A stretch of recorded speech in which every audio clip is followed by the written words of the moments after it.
Exam fair, परीक्षा के संबंध में डर है ना, परीक्षा को लेकर डर।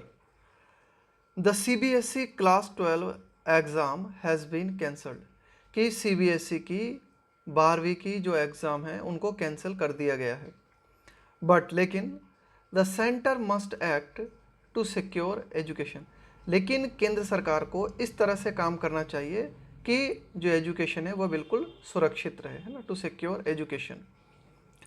Several anxieties faced by students, parents and schools, मतलब इन सभी लोगों को ये तनाव की हालत में थे, इनको सभी को, सेवरल का मतलब है कई, एंग्जाइटीज मतलब कई तरह के तनाव, जो कि स्टूडेंट्स, पेरेंट्स, इसके अलावा विभिन्न स्कूल्स जो है फेस कर रहे थे, उनका सामना कर रहे थे। हैव बीन काम्ड, तो उन एंग्जाइटीज़ को, उन तनावों को शांत कर दिया गया है। काम का मतलब है शांत करना किसी चीज़ को।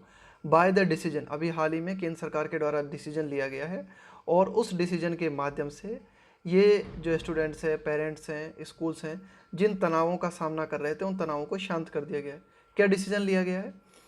To cancel the central board of secondary education class 12 to examination following a review, तो डिसीजन लिया गया है कि सीबीएसई क्लास 12 की जो एग्ज़ाम है उनको कैंसिल करने का। और ये डिसीजन कब लिया गया? फॉलोइंग, अनुसरण करते हुए, अ रिव्यू, एक रिव्यू किया गया, एक आप कह सकते हो कि मतलब अवलोकन किया गया बाय द सेंटर, कि भाई केंद्र सरकार ने परिस्थितियों का अवलोकन करते हुए रिव्यू किया पूरा की पूरा और इसके बाद में डिसीजन लिया कि क्लास 12 की एग्ज़ाम को जो है कैंसिल कर दिया जाए। तो इस डिसीजन के माध्यम से ये जो तनाव थे स्टूडेंट्स, पेरेंट्स और स्कूल्स के बीच में, तो ये तनाव जो है काफ़ी हद तक शांत हुए हैं। Shaken by the carnage wrought by the second wave of the pandemic, shaken का मतलब है बिल्कुल हिल जाना, है ना, अपनी जगह से बिल्कुल हिल जाना। बाय द कार्नेज, यहाँ रोट बाय का मतलब है जो कि लाया गया, कार्नेज का मतलब है नरसंहार। Bye the second wave of the pandemic, कि पेंडेमिक का मतलब है वैश्विक महामारी, कि कोरोना वायरस वैश्विक महामारी की दूसरी लहर के द्वारा जो नरसंहार लाया गया उसके द्वारा सरकार जो है ना बिल्कुल हिल गई। और उसके बाद में the government had little choice, सरकार के पास कोई चॉइस ही नहीं थी। देखो यहाँ पे लिटिल चॉइस लिखा हुआ है, लिटिल का मतलब होता है बिल्कुल नेगेटिव, अगर यहाँ पे अ लिटिल लिखा होता ना तो इसका मतलब है सरकार के पास थोड़ी बहुत चॉइस थी। तो सरकार बिल्कुल हिल गई थी, किसके द्वारा? कि ये जो कोरोना वायरस की दूसरी लहर थी, जिस मात्रा में ये नरसंहार को लेके आई ना, उससे बिल्कुल सरकार हिल गई। और उसके बाद सरकार के पास कोई चॉइस ही नहीं थी, कोई विकल्प ही नहीं था सरकार के पास, बट, सिवाय इसके, but to act against possible fresh clusters, but to act against possible fresh clusters of infection, सरकार के पास कोई चॉइस ही नहीं था सिवाय इसके कि सरकार जो है एक्शन लेती, किसके खिलाफ? पॉसिबल फ्रेश, क्लस्टर्स का मतलब है एक तरीके से झुंड, समूह, ग्रुप ऑफ इन्फेक्शन, कि भाई जहाँ भी एक तरीके से possible fresh clusters of infection, कि भाई जहाँ भी संभावित रूप से संक्रमण हो सकता है ग्रुप में, है ना, उनके खिलाफ एक्शन लिए जाएं। ऑल्दो, यद्यपि, that will mean considerably limited opportunities for students, हालांकि सरकार के द्वारा ये जो डिसीजन लिया गया है क्लास 12 की एग्ज़ाम को कैंसिल करने का, इसका मतलब काफ़ी हद तक, इसका मतलब ये होगा, विल मीन कंसिडरेबली, काफ़ी हद तक, लिमिटेड अपॉर्चुनिटीज़ फॉर स्टूडेंट्स, कि भाई इसके माध्यम से क्या हुआ है कि जो स्टूडेंट्स के लिए जो अवसर थे वो काफ़ी हद तक सीमित हो गए हैं।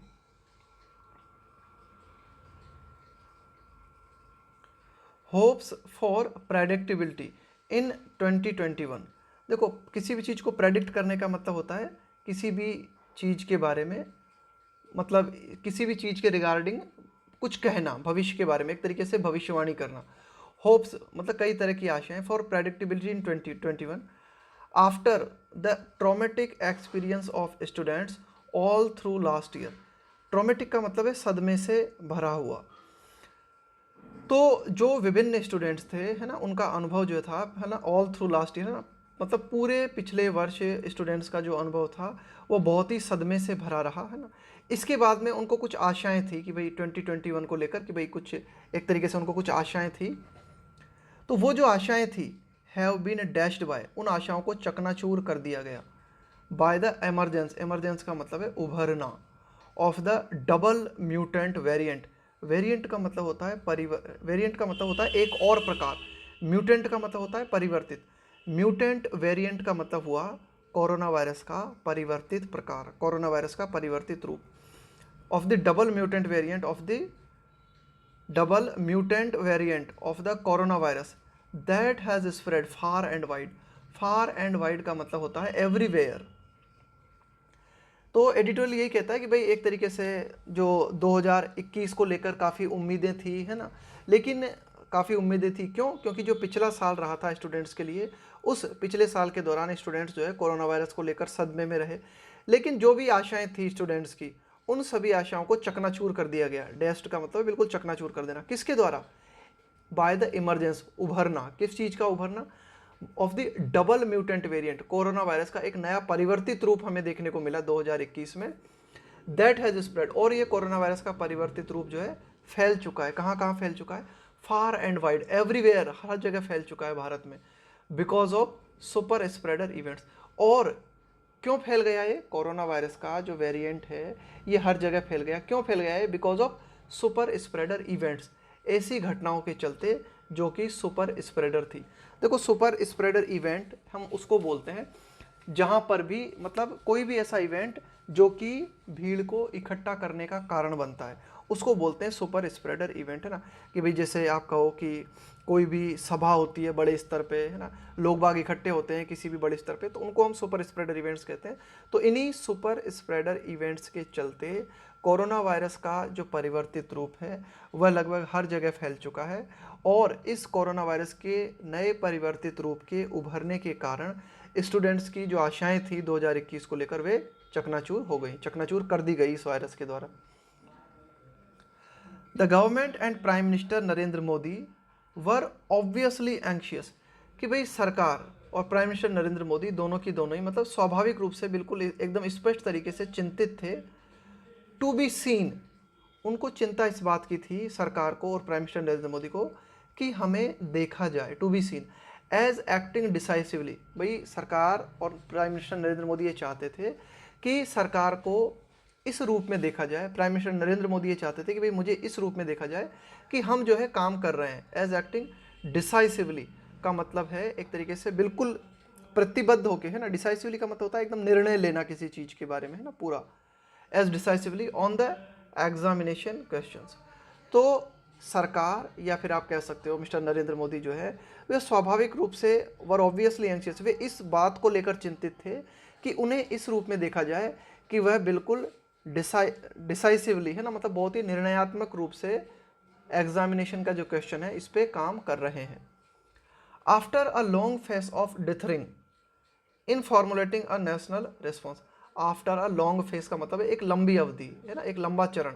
ऑफ डिथर, देखो ये जो डिथर शब्द होता है ना, इस डिथर का मतलब होता है डिसीजन न ले पाना, डिसीजन न बना पाना।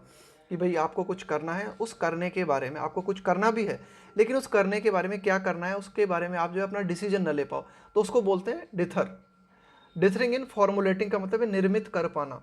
नेशनल रेस्पॉन्स, है ना, कि भाई एक तरीके से सरकार को, प्राइम मिनिस्टर नरेंद्र मोदी को एक राष्ट्रीय प्रतिक्रिया देनी थी एग्जामिनेशन के क्वेश्चन को लेकर, लेकिन वे जो है निर्मित नहीं कर पा रहे थे। क्या निर्मित नहीं कर पा रहे थे? एक डिसीजन निर्मित नहीं कर पा रहे थे ना, बहुत ही एक लंबा समय हो गया था। तो ऐसे हालातों में सरकार भी ये चाहती थी कि उसे इस रूप में देखा जाए कि नहीं भाई, वह एग्जामिनेशन के क्वेश्चन को लेकर डिसाइसिव तरीके से काम कर रही है ना, बहुत ही निर्णयात्मक तरीके से काम कर रही है। The decision to cancel the crucial class 12 public examination and replace it with an objective assessment for certification will help boards of education in the states to move in the same direction. तो ये जो decision लिया गया है ना, to cancel crucial class 12, crucial का मतलब है बहुत ही महत्वपूर्ण, कि क्लास 12 पब्लिक एग्जामिनेशन, कि क्लास 12 की जो एग्जामिनेशन है जो कि बहुत महत्वपूर्ण है, इनको कैंसिल करने का जो डिसीजन लिया गया है। अब ये एग्ज़ाम तो कैंसिल कर दी गई, और ये जो एग्ज़ाम कैंसिल कर दी गई, इस उसको रिप्लेस किससे किया जाएगा? विद एन ऑब्जेक्टिव असेसमेंट, है ना, कि भाई एक ऑब्जेक्टिव मूल्यांकन किया जाएगा बच्चों का फॉर सर्टिफिकेशन, भाई उनको सर्टिफिकेशन तो देना होगा ना क्लास 12 के लिए, तो एग्ज़ाम तो हो नहीं रही, तो कुछ ना कुछ तो किया जाएगा ना एग्ज़ाम की बजाय, है ना, तो एक मूल्यांकन किया जाएगा, ऑब्जेक्टिव मूल्यांकन होगा, वो सभी के लिए समान होगा। तो ये जो डिसीजन लिया गया है, ये decision will help boards of education in the states, कि जो विभिन्न राज्य हैं उन राज्यों के जो बोर्ड्स हैं, भाई ये तो हो गई सीबीएसई की बात है ना, तो सीबीएसई का डिसीजन है, तो इस डिसीजन के माध्यम से अन्य जो राज्य हैं उनके जो बोर्ड्स हैं उनको भी मदद मिलेगी to move in the same direction, कि वे भी केंद्र सरकार जिस डायरेक्शन में कदम उठाया है केंद्र सरकार ने, उसी डायरेक्शन में अन्य जो बोर्ड्स हैं वे भी अपना कदम उठाएं।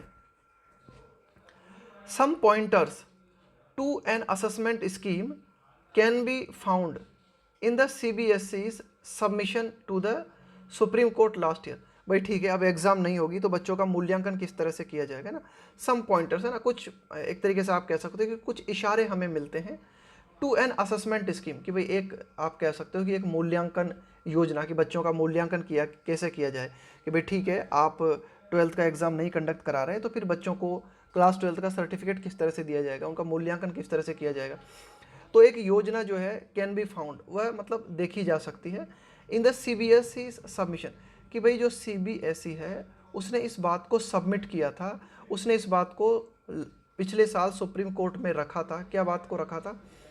When the pandemic prevented the completion of class 12th examination, when the pandemic का मतलब है वैश्विक महामारी, कि पिछले साल जब इस वैश्विक महामारी ने क्लास 12th की एग्ज़ाम को कंप्लीट नहीं होने दिया, तो उस समय सीबीएसई ने सुप्रीम कोर्ट के समक्ष ये प्रस्ताव रखा था for students who couldn't take the examination, कि वे विद्यार्थी जो कि एग्जामिनेशन में अपीयर नहीं हो सके, है ना, जो कि एग्जामिनेशन नहीं ले सके, जैसा कि हमें दिल्ली में देखने को मिला है ना, कि कई विद्यार्थी थे क्लास 12th के, वे एग्जाम में अपीयर नहीं हो सके, तो उनके संबंध में उनका मूल्यांकन किस तरह से किया जाए, उस संबंध में सीबीएसई ने कहा था the internal practical and project assessment was proposed as a proxy to arrive at result.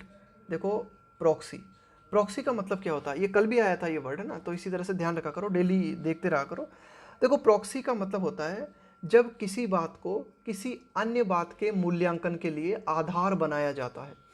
CBSE ने ये कहा कि भाई ठीक है, जो क्लास 12th के स्टूडेंट्स जो कि एग्ज़ाम नहीं दे पाए, तो हम क्या कर सकते हैं, उनका असेसमेंट किस तरह से कर सकते हैं, कि भाई उनका जो इंटरनल एग्ज़ाम हुए हैं, उनके जो प्रैक्टिकल हुए हैं, है ना, उन्होंने जो भी प्रोजेक्ट किए हैं ना, ये होते हैं ना क्लास 12th में प्रोजेक्ट बनाने पड़ते हैं आपको, प्रैक्टिकल होते हैं आपके, इंटरनल होते हैं, तो इनको मूल्यांकन करते हुए, है ना, इनको हम जो है एक प्रॉक्सी के रूप में ले सकते हैं, है ना, कि भाई इनके आधार पे हम उनके क्लास 12th का रिजल्ट जो है एक तरीके से लगभग उनको दे सकते हैं, उनको ग्रेड वगैरह या जो भी परसेंटेज वगैरह देना है वो इस आधार पे दे सकते हैं।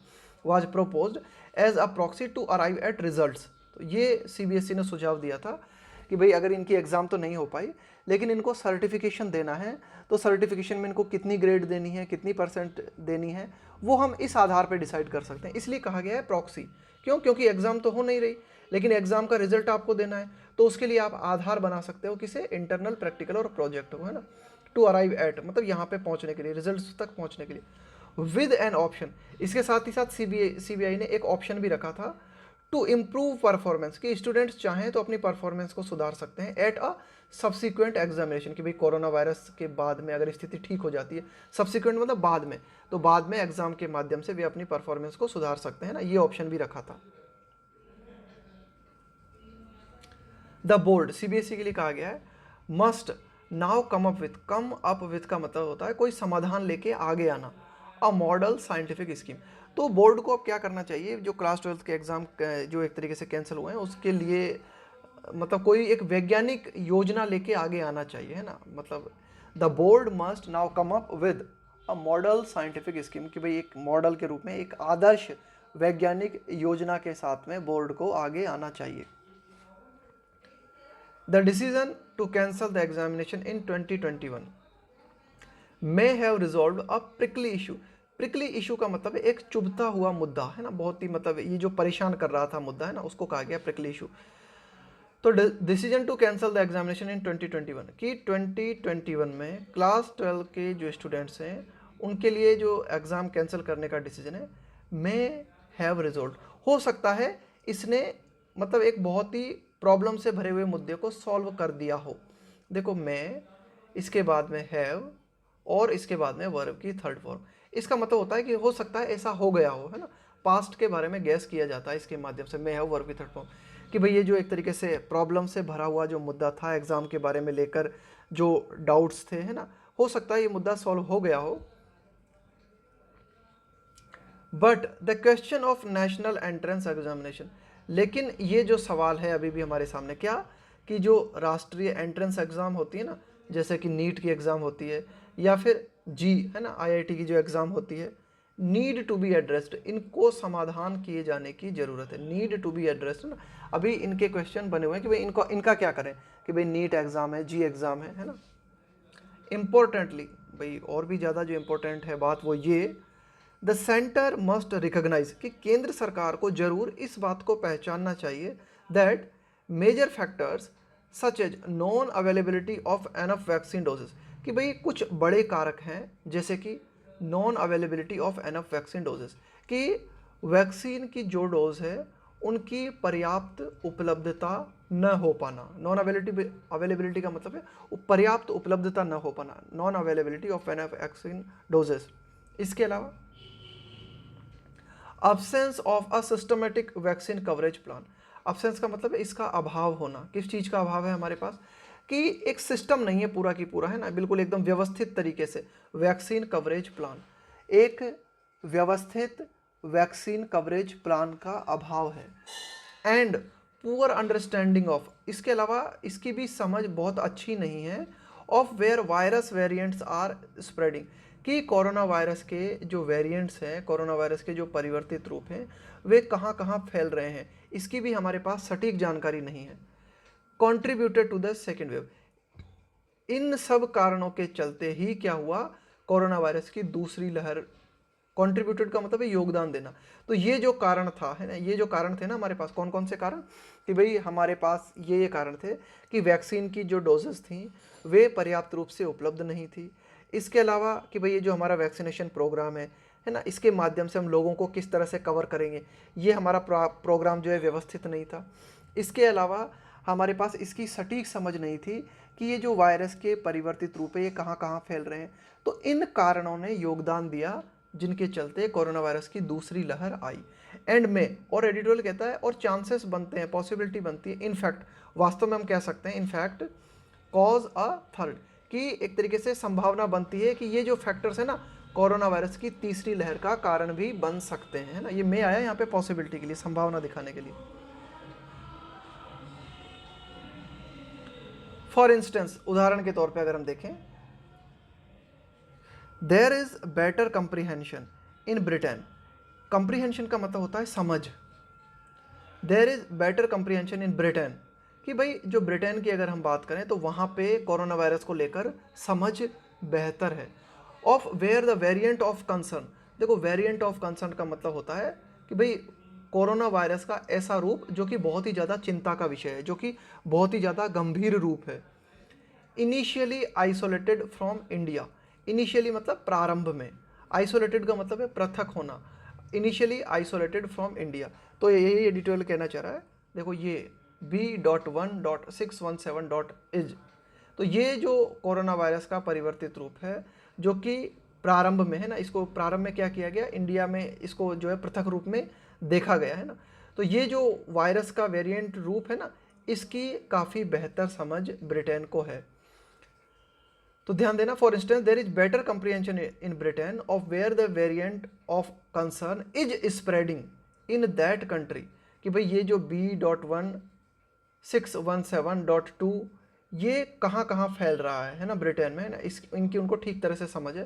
बिकॉज क्यों, इट हैज़, क्योंकि ब्रिटेन के पास जो है बहुत ही रोबस्ट का मतलब होता है बहुत ही मजबूत, बहुत ही दमदार, because Britain has a robust genome sequencing program. देखो जीनोम सीक्वेंसिंग प्रोग्राम का मतलब होता है कि भाई जो वायरस है ना उसके जीन का क्रम निर्धारित करना।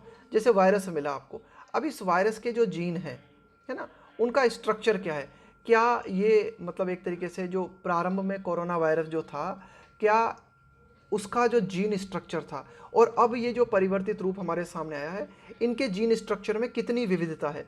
तो इस बात को जांचने का उनके पास आप कह सकते हो कि दमदार तरीका है ना। यानी कि वे एक तरीके से आप कह सकते हो कि उनकी जो साइंस है ना इस मामले में वो काफ़ी आगे, ये एडिटोरियल कहना चाह रहा है। Because Britain has a robust genome sequencing program, कि भाई ब्रिटेन के पास बहुत ही बेहतर प्रोग्राम है जिसके माध्यम से वे वायरस के जीन का क्रम निर्धारित कर सकते हैं और वो बहुत बेहतर तरीके से जान सकते हैं कि हाँ ये परिवर्तित रूप ब्रिटेन में किन किन जगहों पे फैल रहा है।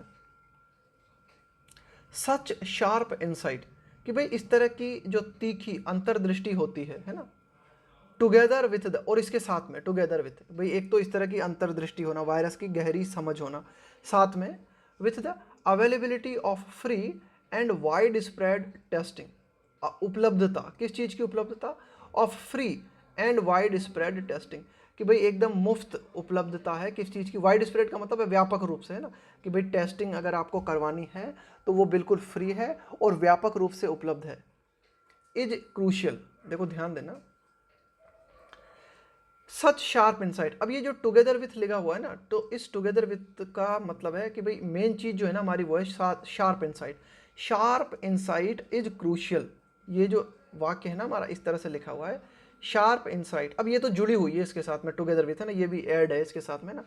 तो sharp insight is crucial, crucial का मतलब है बहुत ही महत्वपूर्ण होना। To stop waves of infections, कि भाई कोरोना वायरस की जो लहरें हैं उनको रोकने के लिए बहुत महत्वपूर्ण है कोरोना वायरस के संबंध में अंतर्दृष्टि होना। That threaten to hobble the country, corona virus की जो इन्फेक्शन वेव्स है ना ये डराती हैं, है ना, that threaten to hobble the country. इस हॉबल का मतलब होता है एक तरीके से प्रोग्रेस में बाधा डालना, है ना, लिमिट कर देना, कि भाई एक तरीके से टू हॉबल द कंट्री का मतलब देखो, हॉबल का एक मतलब होता है लंगड़ाना, है ना, या फिर तो यही एडिटोरियल कहना चाह रहा है कि भाई हमारे देश की जो आप कह सकते हो कि एक तरीके से जो देश की जो एक तरीके से फ्रीडम है ना, उस फ्रीडम को कंट्रोल कर सकती है ना, इस तरह से उसको लिमिट कर सकती है ना, उसमें बाधा क्रिएट कर सकती है। ये एडिटोरियल कहना चाह रहा है कि कोरोना वायरस की जो लहर है वो हमें डराती है, भयभीत करती है, that threaten to hobble the country, कि वे कंट्री की प्रोग्रेस में रुकावट डाल सकती है, कंट्री को लंगड़ा बना सकती है ना, इस तरह से। The plight of students, plight का मतलब है दुर्दशा, कि जो विद्यार्थी हैं उनकी जो दुर्दशा है, विच इज इंगेजिंग गवर्नमेंट्स, जिसके चलते सरकार को भी एग्ज़ाम के मुद्दे पर शामिल होना पड़ रहा है। इंगेज का मतलब है किसी को शामिल करना, विच इज इंगेजिंग गवर्नमेंट्स, है ना, कि राज्य सरकारें हों केंद्र सरकारें हों वे भी स्टूडेंट्स के मुद्दे जो हैं उनमें शामिल हो रही है ना। तो स्टूडेंट्स की जो दुर्दशा है, हैज़, यहाँ हैज़ आया प्लाइट ऑफ, प्लाइट के लिए, है ना, कि स्टूडेंट्स की जो दुर्दशा है, has to become a top priority, the plight of students has to become a top priority, कि भाई इसको क्या बनना पड़ रहा है, हैज़ टू मतलब ऐसा अनिवार्य है कि ये बन जाए और टॉप प्रायोरिटी, कि स्टूडेंट्स की जो दुर्दशा है वह एक टॉप प्रायोरिटी होनी चाहिए।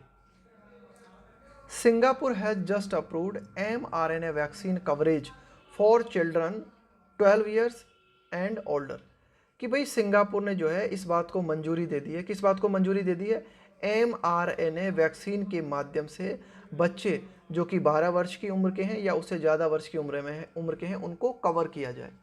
जस्ट एज, इसी प्रकार से हम देखते हैं कि अमेरिका में just as US regulator FDA, भाई ये जो एक तरीके से अमेरिका का जो मेडिकल विभाग है ना उसको कंट्रोल किया जाता है FDA के द्वारा, है ना, ये नियंत्रक है वहाँ पे, है ना।